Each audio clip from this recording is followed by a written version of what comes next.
Hello all welcome to crazy ticket. Kannappa teaser అయితే వచ్చేసింది భయ్య. అండ్ ఈ టీజర్ గురించి ఒక్క ముక్కలో నా ఎక్స్పీరియన్స్ చెప్పాలంటే నాకు బాగుంది. ఈ టీజర్ లో స్టార్టింగ్ టు ఎండింగ్ ఆ క్వాలిటీ అయితే మెయింటైన్ చేస్తారు. ఈ సినిమాలో ఉన్న star cast main star cast అంతా కూడా ఈ టీజర్ లో రివీల్ చేశారు. అక్షయ్ కుమార్ గారిని, మోహన్ లాల్ గారిని, శరత్ కుమార్ గారిని, మోహన్ బాబు గారిని, అలాగే మన ప్రభాస్ గారిని అందరినీ కూడా రివీల్ చేశారు. అండ్ కాజల్ గారు, మధుబాల గారు కూడా టీజర్ లో. ఇంకా ఓవరాల్ గా ఈ టీజర్ సినిమా మీద ఏమైనా అంచనాలు పెంచేసింది అంటే డెఫినెట్లీ ఉన్న అంచనాలను అయితే పెంచేసింది.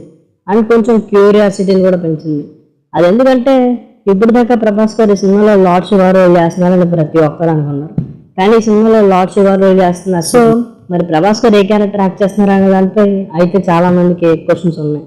బట్ ఈ సినిమాలో ప్రభాస్ గారు నందిగా కానీ లేదంటే శివుడి మానవ రూపంలో కానీ కనబడబోతున్నారు అనిపిస్తుంది. మరి వీళ్ళు భక్త కన్నప్ప స్టోరీకి న్యాయం చేశారా, మంచు విష్ణు గారు అండ్ టీమ్ ఓవరాల్ గా భక్త కన్నప్ప స్టోరీకి న్యాయం చేశారా అంటే స్టోరీ ప్లాట్ తీసుకుని ఈ తరానికి అర్థమయ్యేలా చెప్పడానికి ట్రై చేశారనిపించింది. వార్ సీక్వెన్స్ తోనే మొదలై ఎక్కువగా టీజర్ లో మొత్తం వార్ సీక్వెన్స్ ఉన్నాయి. ఆ వార్ సీక్వెన్స్ చూస్తుంటే బాగుంది అనిపించింది. ఓవరాల్ గా ఇంకా ఏమన్నా మెయిన్ థీమ్ కూడా అలా కన్వే చేసి వెళ్ళిపోతే బాగుండేది. శివుడికి మధ్య ఏమైనా 2-3 సీన్స్ పెడితే బాగుండేది. బట్ అవేం పెట్టలేదు. కానీ ఓవరాల్ గా టీజర్ అయితే మాత్రం పర్లేదు, బాగుంది.